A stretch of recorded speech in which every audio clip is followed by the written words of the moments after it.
Hello, welcome to the Ink to Film podcast, where we read the book. And then see the movie. I'm Luke. And I'm James. This is part one of our discussion of Stephen King's 1986 landmark horror novel, It. Let's get to the show.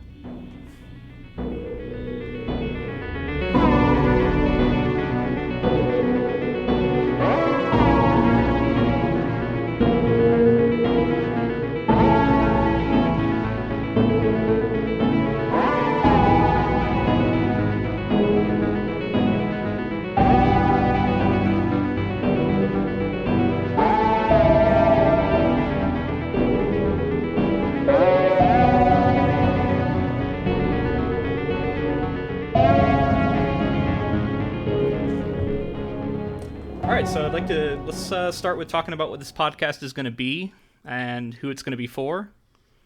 I think first off, it's if you have read It ever, this is a podcast for you. I hear people talk about it. I think if you're curious about the novel, this is a good way to get a little taste of what might be in store for you and see if it is something that you're interested in checking out. And I think it's also for people who know they're never going to read the novel, but maybe have a passing curiosity in like what goes on in it. I don't know. What do you think? Yeah, I agree. I think this is a way for us to kind of, for you, recap, and for me to experience a novel that's being adapted into a film. And I am a person who likes to usually know what the source material is like before I go to see a film. So I think it's just a good way for us to talk about how we felt about the book versus the film, and then also be a good guide for anyone who wants to listen along with us reading it, or listen to it in parts and then go see the film after they've basically had the book recap for them, kind of thing. Yeah, that's a good point. It's kind of a like a 360 full experience, right? Like you're getting the source material, you're getting the eventual film that gets made, and you'll really have seen the whole picture instead of just part of it. So really it's for everybody. Everybody should listen to it. Yeah, and I think, I guess we can talk about reasoning why we chose It for the first novel. Yeah. The film is coming out on September 8th, I believe, right? Yep, early next month, the film will be coming out. And I think it looks good. I'm excited for it. Definitely, yeah. I remember seeing the miniseries growing up, but just vaguely remember it. And you know, I had the terror of Pennywise as a kid, and like I think a lot of people ended up being afraid of clowns based on that miniseries. But I don't remember much of the story, and I just know it's like a cultural touchstone, so it's cool to go to really get the source material before this new movie comes out. And I agree, the new movie looks interesting. It looks like it's gonna be a good time. Yeah, I hope so. My experience, I guess we should talk about that a little bit more. I have read this novel, but I read it as an adult. I read it only a few years ago for the first time, and I'm rereading it now as we're doing the podcast. I'll be rereading it part by part, which is how we're going to progress, by the way. Part 1 in the book is going to be episode 1, and then we'll move on to part 2, episode 2, and so on. And there's 5 parts in the book, so it'll be a 5-part discussion. I don't know if we'll always do that for every book we do, because this is a like beast of a novel. It's really massive. I think shorter novels, hopefully in the future, we'll probably get through a little quicker. Yeah, and 5 parts is a pretty daunting thing, but if you stick through it, I feel like we'll recap the source material. We're going to try to really... And like I said, if you really don't want to read it, then you can just listen to us talk about it. Exactly, yeah. But I do recommend you read it. Yeah, Let me put that out there. I recommend you read it. Stephen King is a master storyteller, and everyone should check this novel out if you can handle some pretty...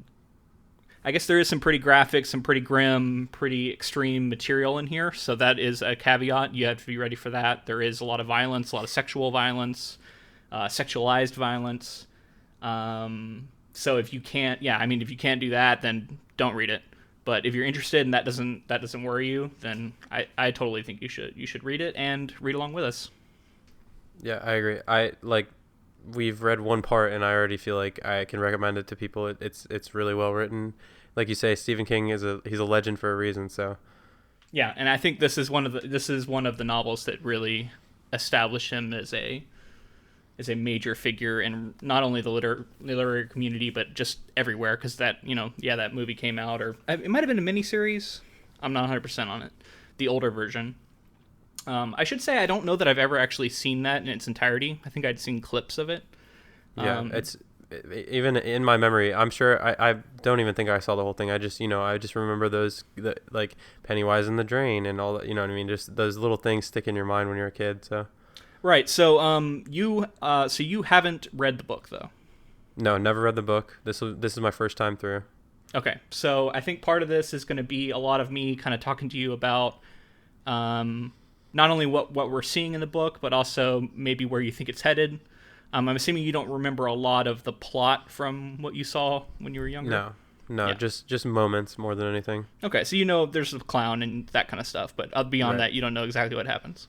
Yep. All right, so I think what we're going to do is we're going to move through chronologically. I'll talk about each section, kind of what happens in it briefly. We won't go too long, and then we'll kind of react to it. So yeah, the book starts off. We meet Georgie, and there's a mention of his older brother, Stuttering Bill. Georgie is scared of the dark.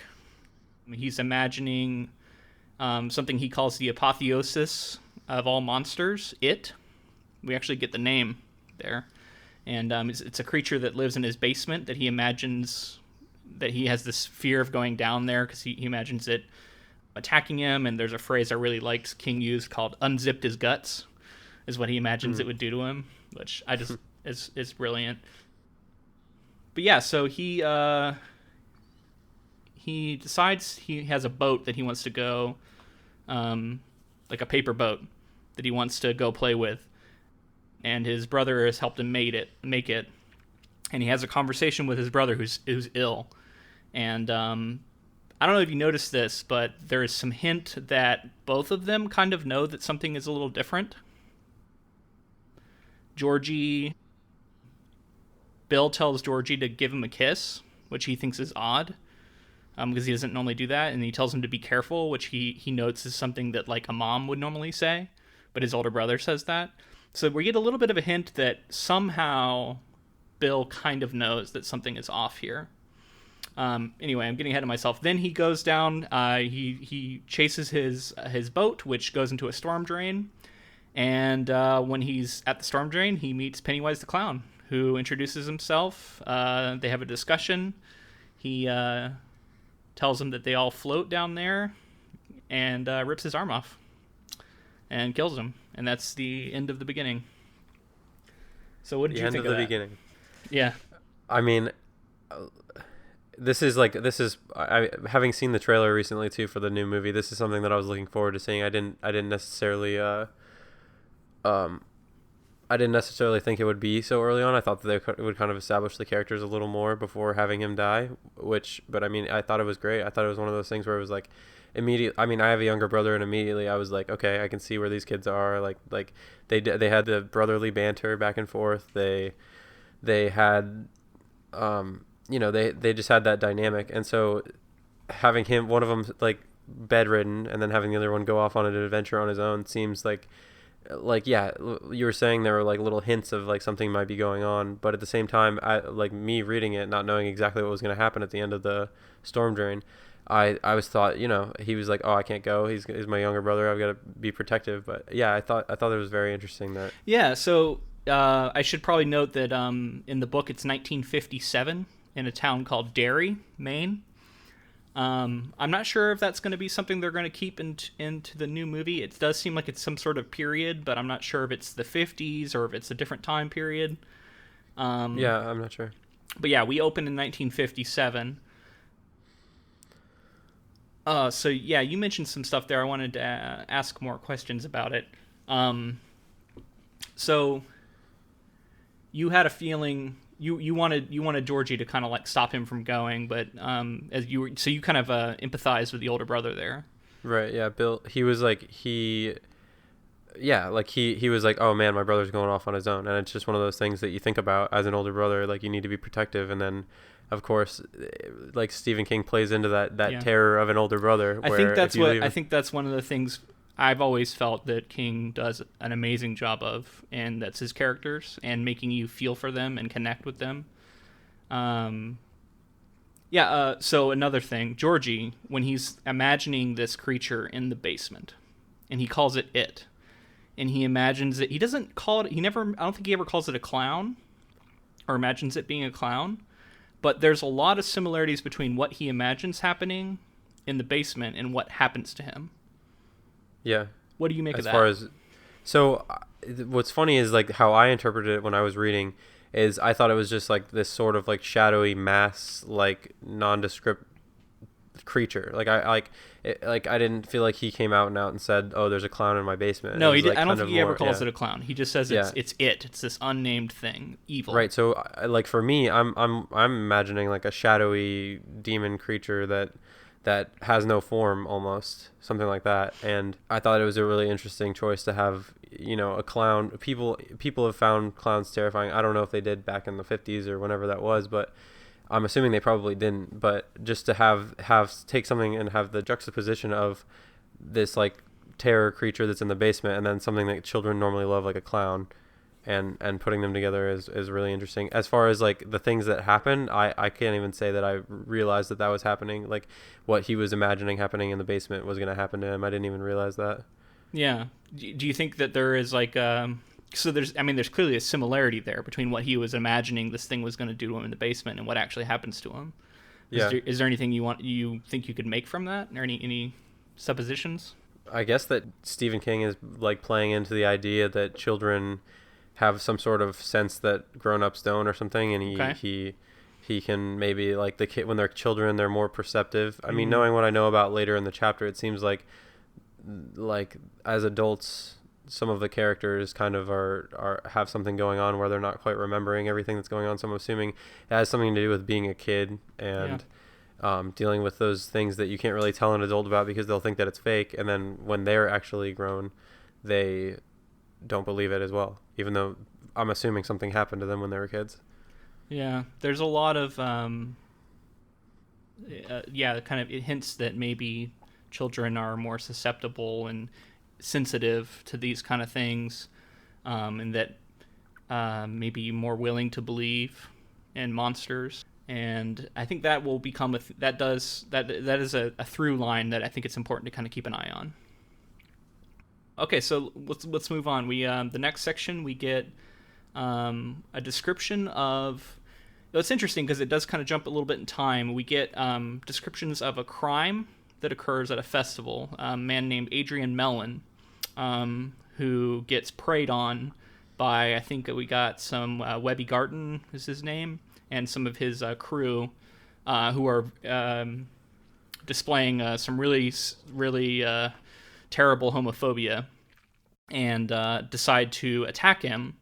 And then we know that somehow something odd happens at the end that results in the death of Adrian Mellon. And then as the scene plays out, we learn what that thing was. But we're also getting kind of jump forwards to the police interviewing them after the fact. So that's what I say when the time with it is a little odd. It's not like we're getting it playing out in chronological order. So yeah, so it seems that they encounter him first early in the night. He's wearing a flowery hat that Webby finds is like a personal insult to him. Tells him to take it off. He won't do it, and he says, "If I ever see you again wearing that, and I'm going to kill you." We see a cop who was present for it. He misremembers. I thought this was interesting. He misremembers what Webby actually says, and when he gives the account of what Webby says, he leaves out the fact that it was an explicit death threat made to him. Which I don't, it's interesting to think about what King is doing there, what he's trying to say about memory, things like that, and maybe perspective. And then, so they have the group has a second run-in with Adrian Mellon, and he's wearing the hat still, which is the thing that they said they didn't want to see. And they attack him and throw him off of a bridge. And then the story gets wonky, and the cops kind of all don't know what to make of it because they say that there is a clown waiting for him under the bridge. And we hear different accounts of different things happening. Some of them seem to line up, some of them seem to not line up. Like each person there maybe saw something different. We get a description of Pennywise the clown biting his armpit, which I think is just a really visceral, interesting detail. And then let's see, it ends with people going to jail for murder, and for the murder of Adrian Mellon. Um, and I think it's interesting because we're left with an interesting feeling because we know that they didn't actually kill Adrian Mellon, that it was Pennywise. But we also see all the terrible things they do, so the idea that we would feel bad for them is also weird. So I think it's really interesting that where we're left at the end of this section. I'm gonna go ahead and say that I didn't feel bad for them. Like I know that that was like the intention, but as far as like they didn't actually do it, but it's like I think it was King being like, yeah, well they kind of got what they deserved in the end. Like that's that you shouldn't treat people in general. You shouldn't treat people that way. Right. And then they get their comeuppance. Not they didn't directly get killed, but they saw that there was some sort of weird supernatural thing going on where. Yeah. I don't know if they even realized it was supernatural. They probably just thought it was like a weird clown that bit him. But Right. I thought it was very interesting just being in the second. Well, I guess this is just the second part of the first chapter. Like we're already this apparently Pennywise the clown is just he's. I didn't expect it to be. I thought it would be like more disappearances, and more children disappearing, people dying. But I didn't think it was going to be like as gory, I guess, because like a child has his arm ripped off.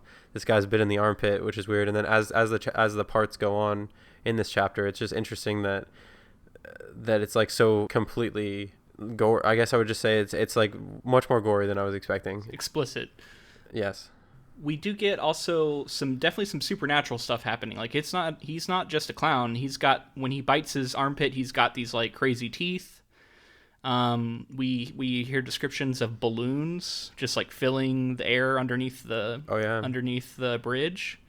We know earlier when he's in the storm drain, like that's a place he shouldn't be. They even say at one point like the current was so strong no one could have been down there.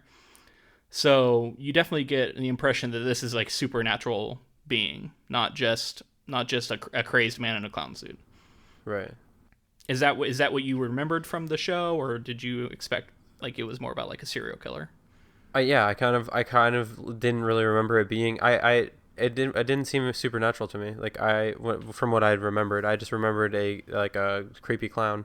So Right. it being so supernatural and so gory was interesting. It was much more exciting to me. I was like, oh wow, so it's not just people disappearing. It's like this crazy creature like going around and just messing people up. So, I had forgotten actually until you said about the balloons filling up underneath the bridge. Like that was very interesting thing. Yeah, only one person remembers it that way, I think. So that's another. What do you make of that? Because we get multiple people remembering the same event, and it seems like every one of them remembers something pretty different.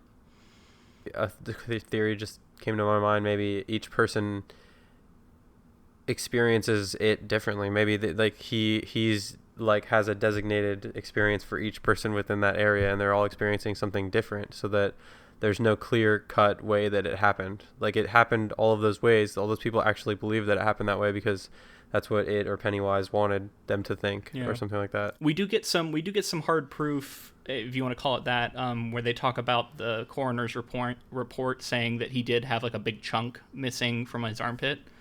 Yeah. So there's a couple of things that are like some of this stuff definitely happened, but in what way it played out is kind of open for debate. I do think there's also something interesting he's saying about, eyewitness testimony being notoriously unreliable, and we're getting this through the perspectives of people remembering it, and it does seem that something happened, but everyone's remembering it a little differently, and I think that perspective is interesting. That's something that you can explore in, especially like writing, more than it's difficult to do that in a film, because you typically, like, the camera seems to tell the truth, whereas in a book like this you can have these like false memories, and they cannot line up, and that can exist in a way that you can't do on film. Yeah. So yeah, just like unreliable sources or unreliable narrators, that kind of thing, where it you can't really, and some of the best films have those unreliable, like people that you can't trust that necessarily trust the narrative, and that creates like a really cool twist. And I think that's something that King is definitely doing there, where it's like you don't know who to trust or what's actually happening, and getting it from the perspective in someone else's mind, getting their perspective rather than the God perspective that like a camera gives you, like the omnipresent type situation that like a camera would give you. He does. I think it's noticed. It's also interesting for me to see that he kind of head hops, a term that I've heard a lot as described with these POVs, and that we get the inner thoughts of multiple characters. He's not sticking to just one. So it is an omniscient viewpoint, which is interesting because it's kind of an old school way of doing things, but I think Stephen King does it extremely well. And he uses it to great effect here, I think, by doing that. Yeah. All right, so let's. I think it's good to move on to the next section here. Yeah, so next we get a more, I'm going to say quote unquote present time, although this book was written in 1986, so present by the novel standards. We get an adult Stan Uris, or Stanley, and his wife Patty. And this section is actually kind of written from Patty's POV more than Stan's. We get a lot of her reactions and her thoughts. So what happens in this scene is Stanley gets a phone call. Patty doesn't know what it's about. We get one side of the phone call. We only hear what Stan says. And then he hangs up, kind of gets up, goes to the bathroom, closes the door. And then we get a prolonged scene that is one of my favorite scenes in this entire novel. And that is Patty realizing something's wrong, calling to her husband and him not responding, then her dread as she approaches the door, finally works up the urge to try the handle, works up the courage to try the handle, and finds that it's locked, which is something that he's never done before. And so we get all these like mounting things. Like with every moment, she reveals something else that makes this terrible. King talks about the plinking of the water. He talks about the way she feels. She at one point has like almost like a blackout where she is all of a sudden back out in the main room and she's holding a phone and she doesn't know how she got there. And like he really dives into her mental state. And it's one of the reasons it's one of my absolute favorite scenes in the whole novel. And then she goes back. She gets a key, goes back, unlocks the door, opens it up, and finds Stanley is in the bathtub. He's slit his own wrists open, I believe, and he has written the word "it" on the wall. And then that's the end of that section. What'd you think? I mean, as this was also my favorite from this first part that we've gotten through. This was my favorite. I was gonna mention here that like when this chapter started, I was like, wow, like Stephen King really, really, really, even his side characters, even his characters that aren't. I mean, there's been and even Georgie, a lot of characters die, but he does a lot to flesh out his characters because when we were in Patty's POV, they were talking about The Price is Right, I believe, and they were talking about like just all of these things that build up and make a character like believable and flesh them out and make them like an actual person. Yeah, and I think their relationship, we really like through the course of this scene with all this rising tension, he also is teaching us who these people are and how they relate to one another and what their relationship's like. Yeah. And I just thought that, I thought that was incredible. I was like, wow, even these characters that end up, she may pop back up, I'm not sure, but these characters that just are going to end up being smaller, I mean, small scale compared to the ones who are going to be throughout. I was just blown away by how detailed and how believable they were. As far as the chapter is concerned, like the tension, I was like freaking out. I couldn't believe how he was like, I was reading a book. I was just like tense. I was holding the book. I was tense, and my wrists were, my wrists and forearms were tense the entire time. I thought it was really interesting. Tense and I think dread is the main emotion that he really like. She just knows how terrible it's going to be, yet it ends up being even more terrible than she can imagine. Yeah. And we get that sense. Same for me. Like going into it, I was like, oh, he'll be dead. He'll have drowned himself or died in the bathtub. And then he went in and talked about how the guy had carved like a T into all the way up his forearm, and it was just completely, there's no saving him at that point. You know what I mean? Like he was just already gone, and to have a character that we didn't even, these characters probably, and I'm assuming they won't show up in the novel again. They'll talk about Stanley, but, and that's another thing, is just the phone call set him off. So what do you think about the phone call set him off?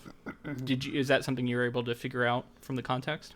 I'm assuming that Mike called him and was like, "Hey, it's time to go back into our promise. There was a promise that they made when they were kids, and I need you to come back, and I need us to fulfill our promise that since things are happening again, it's time for us to get back together." Yeah, so we get into a section here that's the first of several where it's Mike Hanlon calling people that I guess he knew when they were kids, and telling them that it has returned, and that they had made a promise to come back, and so we can intuit that he tells this to Stanley, and then Stanley kills himself. Yeah. Now, I'm curious. I mean, it's kind of meta, but like I know you've seen the trailers for the movie, and so you've seen that they're all children in the trailers for the movie, Right. not adults. Yeah. And this is an adult Stanley, and in future sections we have adult characters. What do you make of that? I just drew the conclusion that we were mostly going to be getting what happened when they were kids, and then nearing the, like, because from the parts of these chapters that we've seen, it's been everybody's leaving, other than Stanley. Stanley didn't make it, but other than Stanley, everybody's leaving and coming back. So I'm assuming that on their journey back, all of the things that took place when they were kids is going to be like recapped and talked about. Mm-hmm. And then nearing the end of the film, or nearing the end of the book in this case, I just keep thinking film yeah, film related, nearing the end of the book, I'm assuming that they'll be there as adults, and they'll confront, like, think the two kind of the themes of what's going on when they're kids, and then the themes of what they're dealing with as adults, but also dealing with what happened when they were kids, will cross, and then it'll be like the crescendo will be them figuring it out as adults and how to stop it. I that's what I'm guessing. Okay. I don't know. I won't reveal, because I do know. Don't. But I won't get. I'm just interested to see what you thought of that. If you were surprised to get all these adults. Yeah. So I mean, and so we can intuit that Stanley the child was there. So if we're gonna get any prolonged flashbacks, we may get Stanley the child. Right, which will be cool.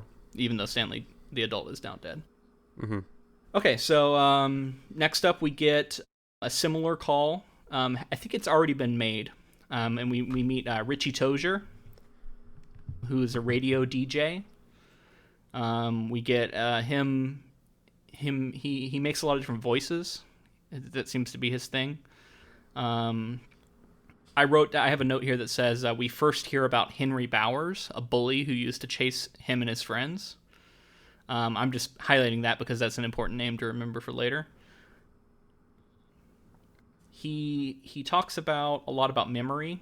He starts to remember things. He remembers how he wore glasses and how he was picked on for that.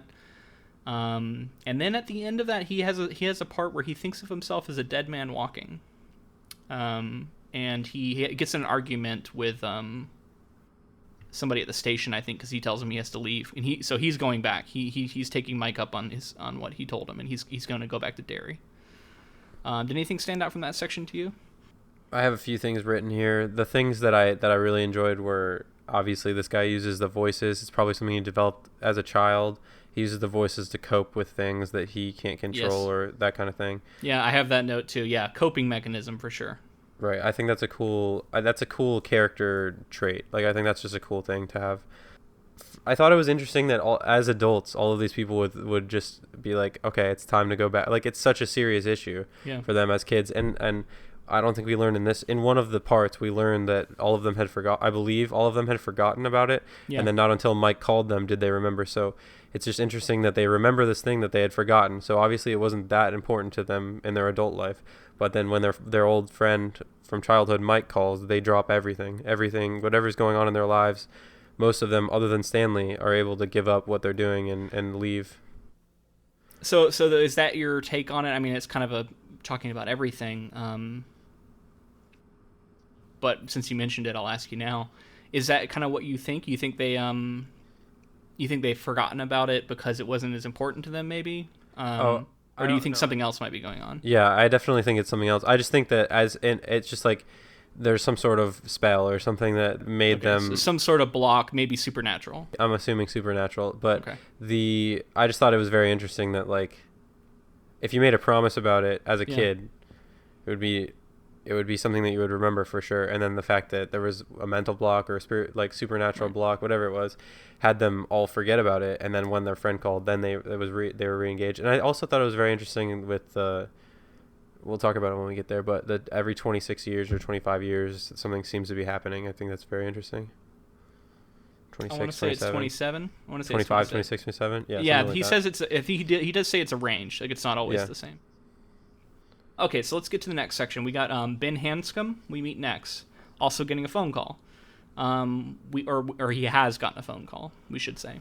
We're getting kind of the after effects here. He is a wealthy, we find out world-renowned architect. And he goes to this bar, and we get a lot of it from the point of view of the bartender. And at the bar, he orders a Stein glass full of whiskey. Yeah. I love this part. I thought it was hilarious. And then the bartender's like, "Oh shit, what have I done?" Because he proceeds to drink the entire thing. And then he walks out and he gets in his car and he drives away. I also particularly love the part where he asks him how much it's going to cost. Because I was like, oh, because he got him good stuff too. I think he pulled down the good that's stuff. right. He asked for the good stuff. He poured him a whole stein of whiskey. Yeah. What did you think of that? I mean, like, that seems to me, as someone who has had a fair share of whiskey, that's like you're gonna die kind of amounts. Yeah. Something that I forgot to mention from the last section that also plays a part in this section is you said that he felt like he was a dead man walking, and I just thought it was interesting that they had all forgotten about this thing that happened when they were kids, but now as adults, when they remember it, they feel like they're all going to their death because they remember what happened when they were kids, I'm assuming, or some of the stuff that happened when they were kids, and they're all going back to certain death. Like Right. So most they of them feel like they're assume. heading in. They're heading in, and they know that they're heading into something that could kill them. Right. And so, yeah, I think a lot of them are living a little like this guy drinks as much whiskey as he's probably ever had and just jumps in a car and drives off. It seems like somebody who doesn't care if they live or die. So Yeah. What do you make of the fact that he seems like not that drunk and he drives his car away and doesn't immediately crash it? Like, I don't know. Does it seem like something? Do you think that's supernatural, or do you think that's just him like I don't think so. being a badass? Maybe. No, maybe he has such a high tolerance that he's been drinking steins of whiskey for a long time. He's been working his way up to it. He's been drinking like a fourth of a stein, half of a stein. Yeah. And he's slowly, like, we don't know, but like every night he drinks like 3/4 of a stein, and this is the first time he's gone full stein, but he's used to it at this point. Yeah, I that's probably, who knows, we don't know this guy's whole background, but leaving like that was interesting to me because there was a woman in the bar who was like, I can't believe you're not going to stop him, and the guy was he was just so he was leaving, and then I feel like the bartender knew whether or not he tried to stop him, like he was getting in the car and leaving. Anyway. Yeah. I did want to point out also, he mentions that he used to be fat. And what we see him now is he's very attractive, and I think there's mention of him like being really good with women. Yeah. But yeah, he mentions that when he was younger, he was fat and unattractive. I guess is the implication. And yeah, I'm not sure what it would. I think it was the section with Richie. They talk about how, I think he's the first to bring up the Losers Club. Yeah. And how they call themselves the Losers Club. I think it's the Losers Club, right? That's right, the Losers Club. Yep. So he's the first to bring it up, and I think that they've all gone. Obviously, people grow up, and a lot of people are picked on growing up, and that kind of thing. And I think that it's interesting that all of these kids were the losers, and yet they had to go through all of this. I'm assuming there was some sort of, I don't know how, I don't know exactly how, but they broke some sort of spell or finished some sort of ritual that they needed to, and they saved the town because people stopped dying quite. That reminds me of something else that enigmatically gets said. What's that? It's in the Stanley section, I think, and it's Stanley at a couple points says something to the effect of the turtle couldn't save us. Ah, yes. This is something that I was like, what is this? So I was wondering what your take on that is. Yeah. So I think actually the first person to bring it up is Georgie, I think Georgie says he sees the. You're right. It I think he mentions says seeing a turtle. in the basement. He Yeah. talks about there being a turtle. I think it Right. was turtle wax. Something about turtle Which wax. remember I was mentioning how similar what was going on in the basement was to what actually happens to him. That's the first time we hear of the turtle. You're right. Right, and because I remember that specifically because I was like, I reread it a few times and I was like, what is going on? Am I missing something? And it just seemed like a very interesting thing to throw in there. Yeah. And so when it showed back up, I was like, I knew it. I was like, I knew that there was something going on with this turtle. And yeah, I don't know what to make of it yet. I really don't. Some sort of something related to it and Pennywise, Mm-hmm. but maybe it has something to do with breaking the curse, breaking the spell, some sort of. Maybe it can satiate it. Well, it's interesting because the thing he says is that the turtle couldn't help us, or the turtle couldn't save us, or something like that, right? Isn't that what he says? I don't remember exactly, but that sounds right to me. Yeah, I think that's right. That'll be interesting to see how that plays a part. Yeah, so that's something to keep an eye out on, like what's going on with this turtle, right? All right, let's move on. We got next we got Eddie Kasprak, who it's another really interesting character study here. He opens with him looking in his medicine cabinet, and he's packing for his trip back to Derry. He's gotten the phone call, and he goes through, and you just see like a store worth of vitamins, medications, supplements, all this different stuff, and then we get kind of an interesting flashback section where he talks about his mother. We learn that he thinks that he essentially married his mother, and his wife is like the same kind of person that she was. He remembers going to, I think it was a shoe store, and trying out the shoe X-ray, and his mother having like a complete meltdown, and like coming and causing a huge scene, and saying that it's going to give him cancer and all this stuff. And then it's like it seems to affect the way he's viewing his wife, who gets really upset with him leaving and starts telling him that he's going to, like, he's going to have asthma, or he's going to, what is he going to do? And she's not going to be there to protect him, and all this stuff. And yeah, then he kind of finds the strength to leave anyway. And there's a lot of talk about memory, and he talks about that flashback he has actually feels more like a dream than a memory. And we get the first mention, I made a note here, we get the first mention of a leper, that he has, him and his friend had an encounter with a leper. Yeah, what did you make of this section? I think Eddie is one of the more interesting characters because I think we've seen him a lot, that character, something similar to that in other media before. It makes me think of the guy who has a complex because of family issues or whatever it is. Like, it seems like his mother was overbearing, so he fell into comfort when he found someone who was like his mother, even though he didn't necessarily like the things that she did. It was familiar to him, or he felt comfortable with that, so he found someone very similar to his mother who was overbearing, and he, yeah, like, I think that's a really interesting character. And the fact that he was able to leave shows how serious this situation is that they have to get back, because I mean, his wife was like in tears and begging, and yeah, she's like she really brings the thunder on, like making him feel bad, like he's gonna like really hurt her if he leaves, right? Yeah, I particularly love the part that anytime they bring up anything film related, I love it. There's mentions of John Wayne, but when they're talking about somebody's gonna have to drive Al Pacino, and they keep talking about how, like, oh, that's right, because they drive like movie stars and stuff, right? So when he like lied to his wife and said, like, Al Pacino's like this super nice guy. All the other drivers have told me, anybody else who's driven him has told me that Al Pacino's like the greatest, and like from Al Pacino's characters, and like I'm assuming he's a nice guy, but it's just like you wouldn't think that, and for him to just like comfort his wife, like, yeah, Scarface, no, he's a great guy, you'll love him, he's gonna tip really well. I just thought that was great. I'm sure Al Pacino's a lovely man. I'm sure he's great, and I love him, but I thought that was hilarious. And but yeah, for him to leave, it just makes it that much more believable that this is like this is a situation that they all feel like they have to go back. They're obligated to go back, and she can't stop him, even though and it seems like a normal occurrence for her. Like, she does this a lot to get her way, and so she'll complain, she'll cry, it's normally he seems like a meek individual who will give into that and will try to, appease her. And it doesn't seem like that's what he's doing in this situation. So it's a big jump for him. And I know he has a lot of complexes with his health and stuff because his mom told him he couldn't do it, even though the gym coaches were telling him it was good for him to do it and that kind of thing. So he has a lot of a lot of issues just that stem from his childhood when he's his clearly internalized a lot of these things, right?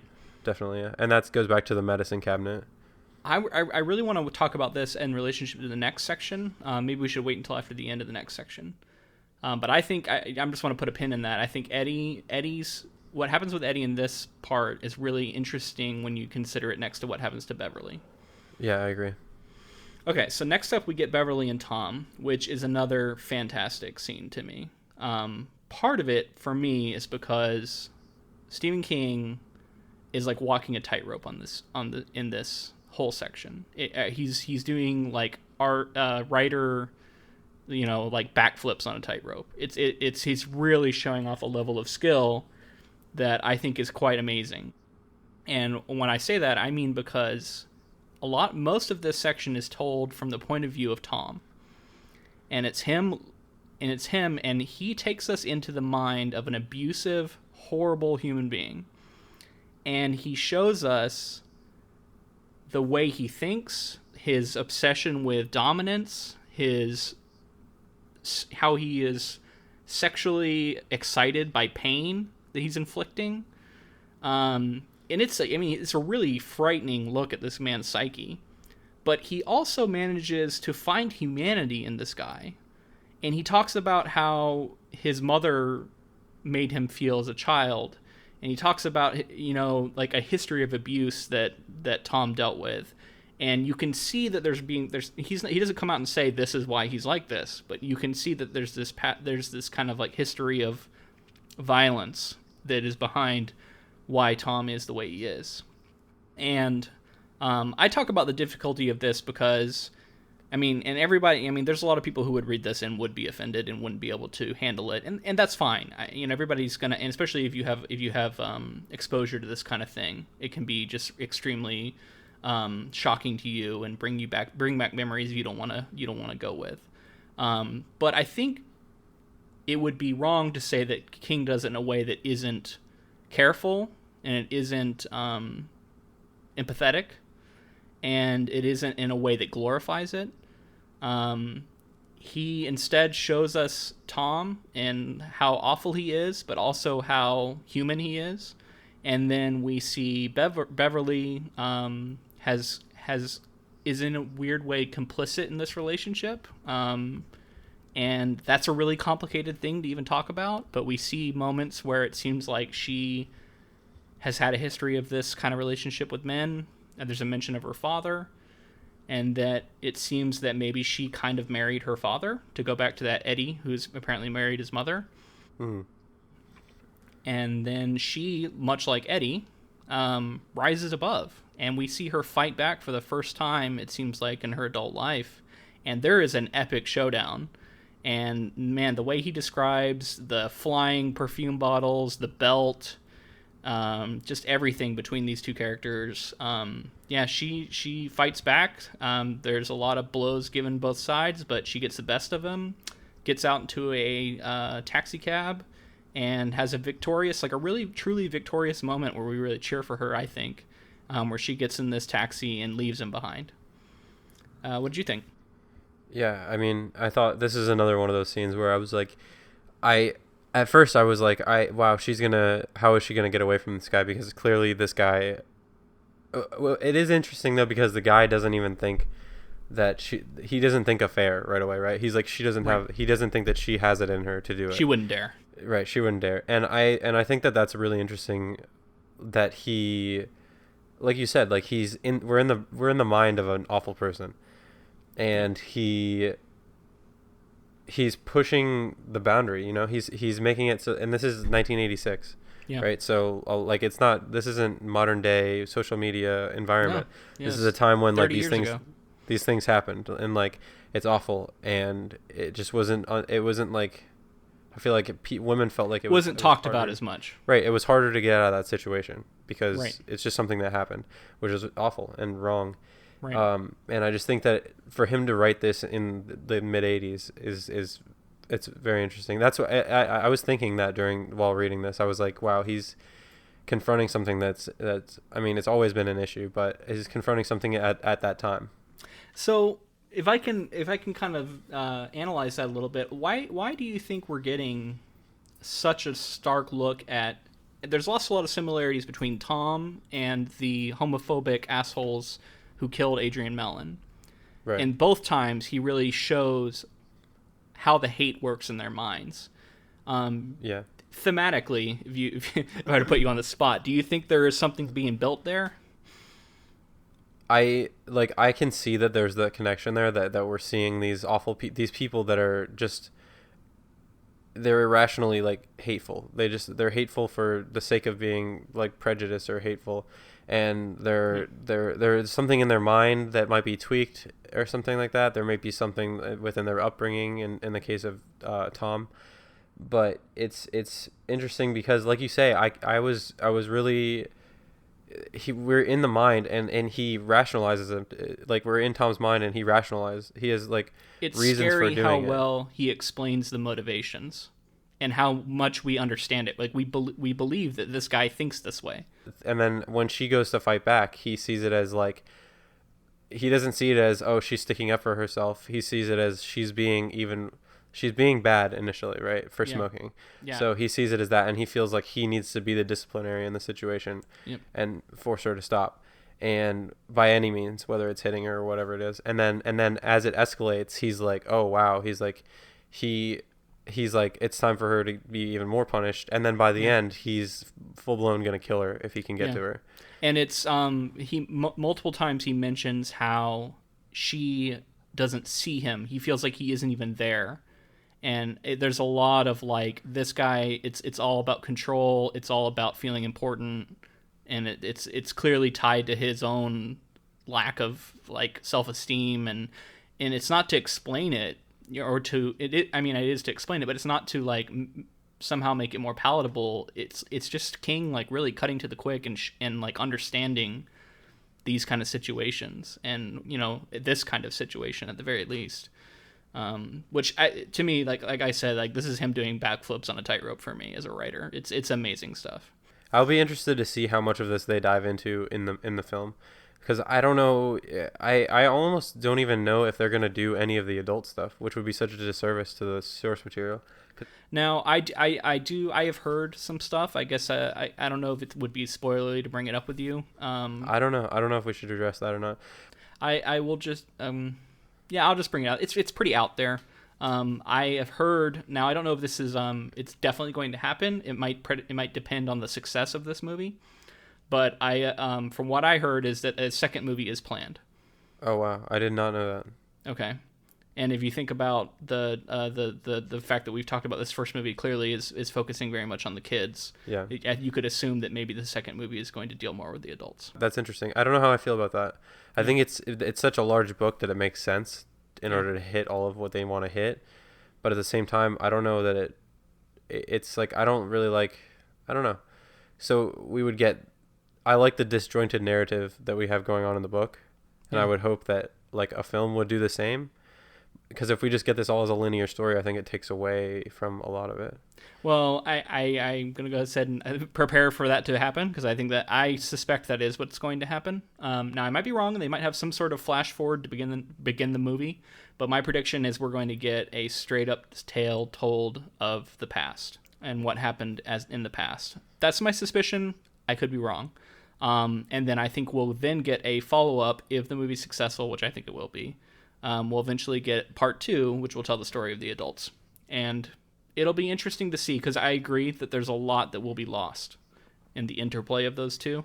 But I'm sure we'll have a lot of discussion about this. It's going to become a lot about the media and the medium that you're telling the story in. And when you're telling something as a film, it's a lot harder to do something like this, where you're jumping between childhood events and adult events, and keeping both straight and doing service to both stories in the length of a 2.5 hour movie, especially. I agree. Yeah. So we can get into more of that later. For now, let's move on to Bill Denbrough. Um, and I the more I, so I've read several Stephen King novels. I've read his book on writing called On Writing, a memoir of craft, I believe, uh, written by Stephen King himself. And Bill Denbrough seems so much like Stephen King writing himself into this novel. I was gonna say that. I was gonna ask you about this. I So didn't know how obvious it might be to you. yeah, I was gonna say like I'm like the whole story with the teacher and him. I just couldn't believe it. I was like, all right, this has Yeah, got to be yeah, this has got to be fairly close to real life. yeah. So I read his craft book is a memoir too, and he talks a lot about what happened to him as a kid and growing up and becoming a writer. And this is so similar to things that actually happened to him. Okay. To where I have trouble distinguishing what was Bill talking about, what happened to him, and what I've actually read about Stephen King. But yeah, so let's just get into what's in the book. Bill Denbrough, we learn, is a writer. He studied literature in college, but was disillusioned with the kind of uppity, snobby, I should say, nature of the literary community in his college, and he even like storms out of class one point or walks out of class saying something to the effect of "Can't a story just be a story?" And then he decides he's going to write a story about a boy fighting a creature in his basement. This, by the way, you did get that this is Georgie's brother now as an adult. Yes. Yeah. Yep. So he writes a story called The Dark, I think it was, about a boy fighting a creature in the basement, which we clearly see the connections to his deceased brother. Then he subs that story, gets it published, has a thing with his exchange with his professor where he Sticks it to him. he sends it to him and he's like, look, I got money for this or whatever. And then then the professor's like, do you think money changes anything? And he's like, yes, I do. And we basically get the idea of this kind of working man's novelist who's writing genre stuff and is making money off of it. And guess what? He also marries a drop dead gorgeous movie star. Of course, because he's a star himself. And we get his discussion with his wife. He's remembering. He starts to remember more and more, and then a scar is on his hand that wasn't there like a day ago. And they have a discussion about how scars can't just show up out of nowhere.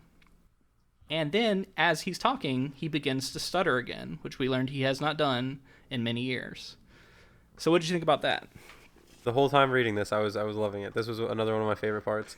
I was gonna ask you a couple specific questions because Okay. I felt like with your background, this I wanted to know how true to life did you feel like this was? Did you have some flashbacks at all or any sort of? Well, I my undergrad was in creative writing, and it was very literary focused. And then I have a master's degree from Seton Hill University that was in writing popular fiction.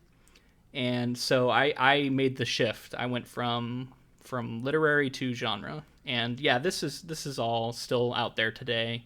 I like to think that the two communities have gotten a little more accepting of one another. But you certainly could have a professor who is just like this guy and who would just call it all garbage. And like this absolutely could happen today. There is a lot of fighting between the two sides of people who write literary stuff looking at genre writers and call it all pulp and think it's all has no artistic merit and it's just a money grab and things like that. And then you get people on the genre side who look at literary stuff and think it's all head up your ass, Pretentious. that no one's interested in it because it's boring, that kind of stuff. So there are two sides to this debate still raging in the writing community. Absolutely.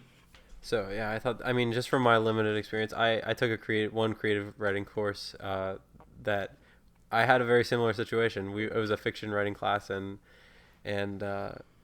coming into it, I am interested in genre, and I think a lot of people are. But coming into that situation, I quickly learned that the people in the class, and we did group critiques where you read your piece to the class and everybody tears it apart. Yeah, which is fine, sure. and it's good. It's a good way to go about getting a lot of things out there and getting rid of nervousness for writing and that kind of thing. But I thought that it definitely I had a few moments when I was like, oh wow, this is what fiction writing is. because I going in, I was really interested in genre, and it definitely was a helpful class, but it just definitely So did you write a genre piece when you were in that class? yeah, as my first piece What actually. genre? It was kind of fantasy, like Fantasy? Okay. yeah, kind of fantasy, Yeah. and it was basically the assignment was listen over here, eavesdrop on a conversation, and Uh-huh. kind of try to thread that into a fictionalized story. Yeah. And I overheard a conversation that was taking place, and then put it in a war room of a medieval or like fantasy world, and they were like Mm-hmm. talking strategy, and then everybody else in the class wrote about their friends talking about whatever relationship Yeah. stuff was going on or whatever. It was just a very interesting situation. Did you get blasted for it? Oh yeah, Oh yeah. definitely. Yeah, oh yeah. My first literary creative writing workshop I took in college, I definitely wrote a horror short story, straight up horror. How did that go? Yeah, I definitely got got torn apart Yeah, by my teacher, by other people in the class. Definitely. I think it's just part of it. But yeah, this section was really fun. Yeah, if we can continue a little bit more of a aside here, I am curious. With film and studying to do film, is there any divide like this? Like people who are maybe like more into art house and like really hate blockbusters? Like, is there that kind of thing? Is it still there? Yeah, absolutely. I think there's a happy. Personally, I love all film. Like I approach it, and if it's good and I enjoy it, then I enjoy it. And I think there is some commercialized things going on in the industry where blockbusters are what people see typically, and a lot of the indie films don't get the marketing and that kind of thing, so a lot of people don't see it. And yeah, those people who are working in indie filmmaking, or they can look down on, if you have an indie film that does really really well, it just looks better for in those people's perspectives. It looks better than if you work on a blockbuster, because of course a blockbuster is going to make millions of dollars. Right. But the indie, it's very interesting. There's definitely people look down on other people, and even within like documentary filmmaking and things like that, like if somebody makes a documentary, sometimes it can be seen as, it's just seen in a different light than narrative filmmaking, and there's Sure. just all different tiers. Okay. Well, let's get back into this section. I do want to hear what your take is on him having scars appear on his body and his stutter coming back. Like, what do you think about that? Yeah, I think that's more like they just keep leaning more and more into the supernatural elements and the magic, and or what I would call magic, supernatural issues that are going on. I think that Weird occurrences. yeah, he's like, the more time goes on, we're like, all right, so something's obviously going on. It's not just that these people forgot; it's that something was put some sort of block on them from when they were children, and the scars coming back is like a realization for him. Like, as soon as, I think they, most of them say, as soon as Mike gets off the phone with them, they remember a lot of what happened. Yeah. But for him, the scar is like, that's you can't dispute that. That's the truth. Like, there was a scar there Some from when you proof. were Something right. something's going on here. So Exactly. it's King is kind of taking us by the hand and saying like, this is something supernatural is happening a little bit, right? Like, this is something like you can't deny. A scar has appeared on this man's body. So it's not just some sort of natural memory thing. Hmm. Okay, so let's get to this interlude here, and we can finish out part one. One more thing I wanted to say about that last Okay. part is my favorite part of that section there is when the stutter's coming back. Yeah. I thought that was amazing. Like, I like, because he's a kid again. He Yeah. can't. He's gotten so far in his life, and he pushed through the stutter. He pushed through his teacher not believing in him, and he's now married to a movie star, and he's a famous writer, and all of these things.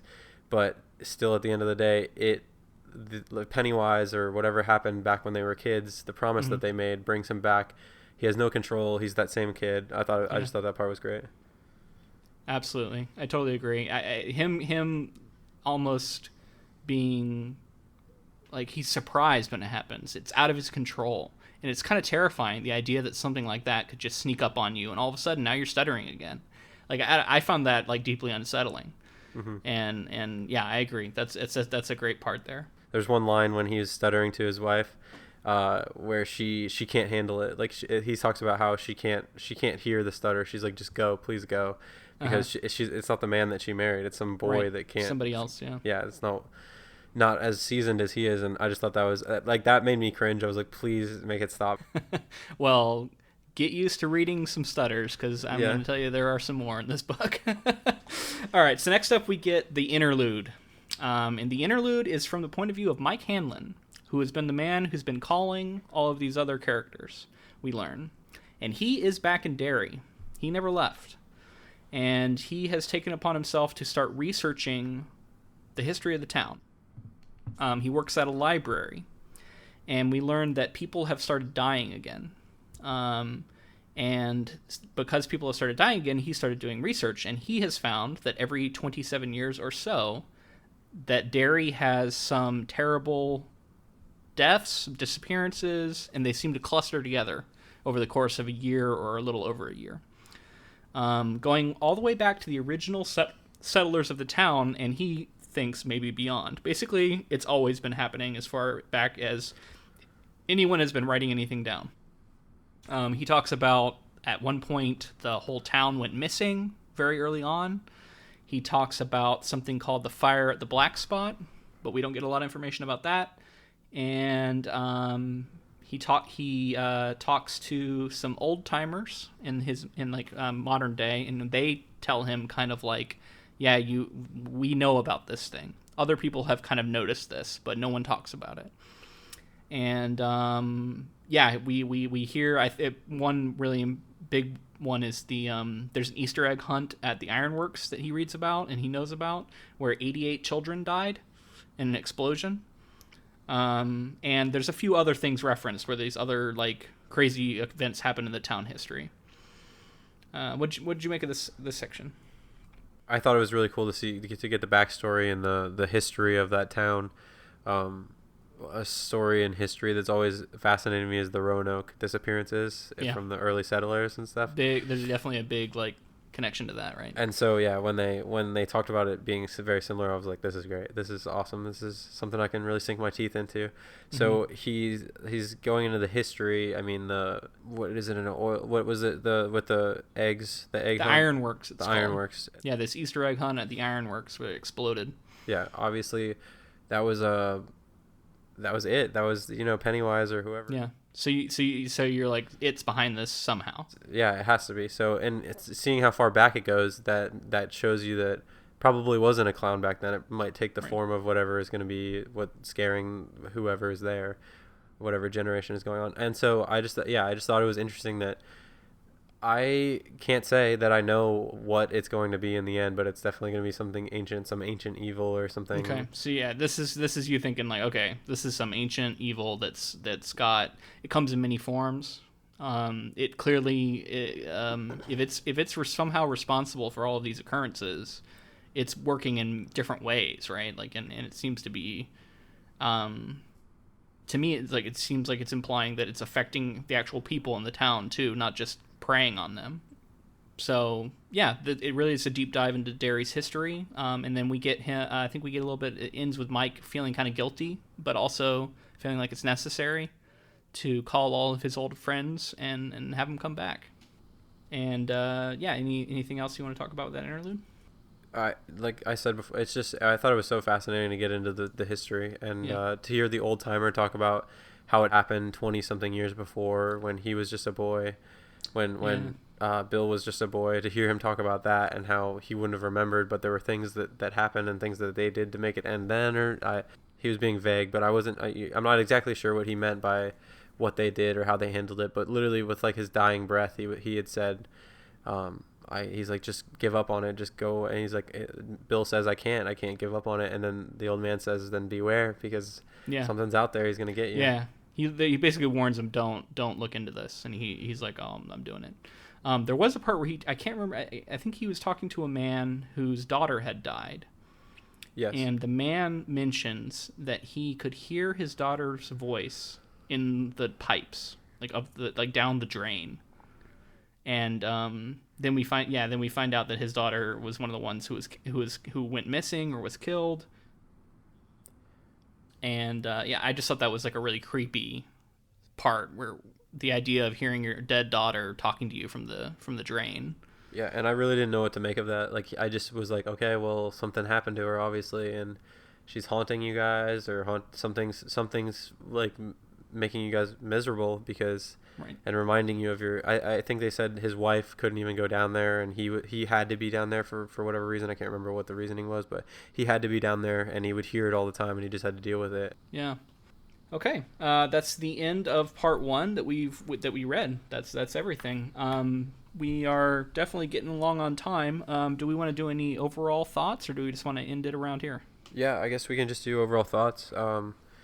I mean, this first part is it's great. I loved that we were jumping all over the place with the characters. I will say that the first few chapters, I was like, wow, I have to jump. I mean, even having read some of Game of Thrones and all that kind of thing, with all these different characters jumping around, Yeah, there are a lot of characters for sure. it felt like there was a lot of characters in this, and to get invested in them at first. But he does such a great job of pulling you into each story. Once you're page into the story, you're invested in the characters, and Yeah. you want to see what happens. And then he's threaded it so well together, and threaded this like I said before, like a disjointed narrative where Yeah. we're getting them in the future and or not the future, but I guess the present, and then in the past, and then just how the themes of what happened or how they turned out as adults. Mm-hmm. It's going to be informed by what happened when they were kids and all that stuff that went on. So what do you see going forward? What are you looking forward to getting into and learning more about? Well, obviously, I want to know about this turtle thing. I got to know what that means. That's a big one for me.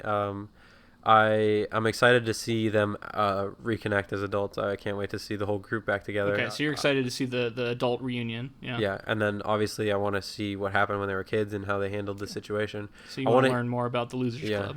I want to hear more about Bill, like, dealing with his brother dying, because it seemed like, because we jumped ahead, like his brother died, we didn't get to hear his reaction to that, and then we heard him as an adult, and he's like, I had forgotten about my brother. Not in fact, but he had forgotten what it felt like to care about his brother and that kind of thing. Yeah, that's right. We didn't talk about that. He did kind of say that he knew he had a brother, but he knew that he died, but he couldn't really remember until he got that phone call, like what the details were. Right, which I thought was really interesting. I'm excited to see more of Bill. I like the characters that I'm really I mean, I like all of the characters, actually, now that I think about it. I can't wait to see Beverly and what, like, because it seemed like, what from the context, what I was reading is she wasn't as, like, she was kind of a go-getter in the group. Like, she was kind of like spunky, and it seemed like she lost that as an adult. She was less so. Although I could be reading that incorrectly, but we'll see. No, I think you're right on. I'm excited to see that. I'm excited to see how Eddie deals with his mom. How I liked Richie.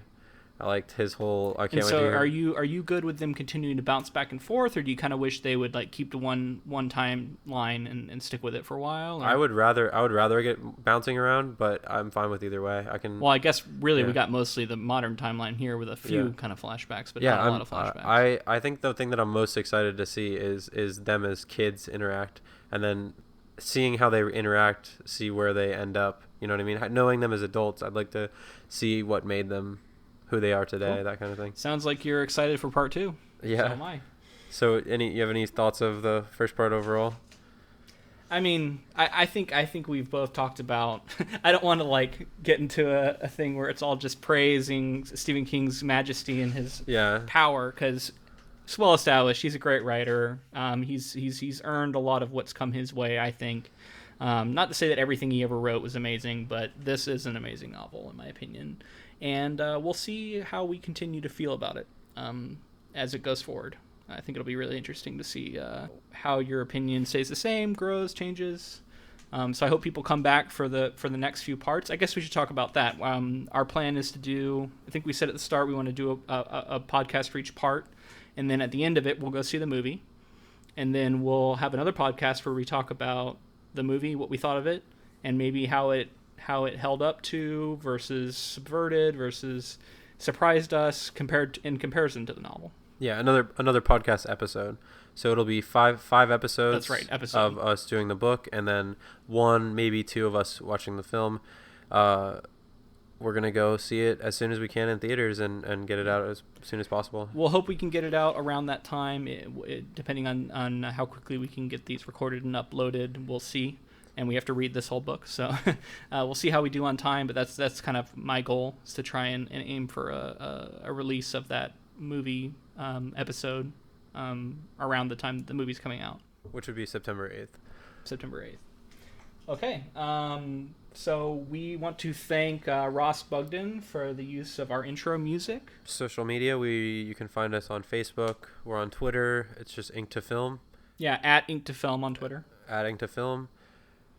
Oh, feedback. We would love for you to get in touch with us and to tell us just thoughts about the podcast itself. If there's anything that you wish we would focus more on, bring that up. We'll be interested to hear any of that. If you have reactions or comments you want to make about what the material we covered, include that. And if we see stuff in there that we think is really cool that maybe we didn't discuss, we could bring it up on the next episode. Yeah, advice, comments, concerns, anything. Oh yeah, and so email ink2film@gmail.com. That's our email address for the podcast. You can also you could message us on Twitter or something like that, but email would be the best way to do the feedback. So if you have feedback, focus it there. We're also on Facebook. There'll be a page you can like us on Facebook. All that good stuff. Yeah, and any ideas, if you feel like there's a segment we could add in somewhere, we're open to criticisms, feedback, anything like that. We're just starting out, so we're definitely interested to see what to people who listen to it. We're open to talking about what we think is best for this show going forward, and we look forward to hearing from you. Thanks for listening. I'm Luke. And I'm James. Thanks, guys. Hopefully see you next week.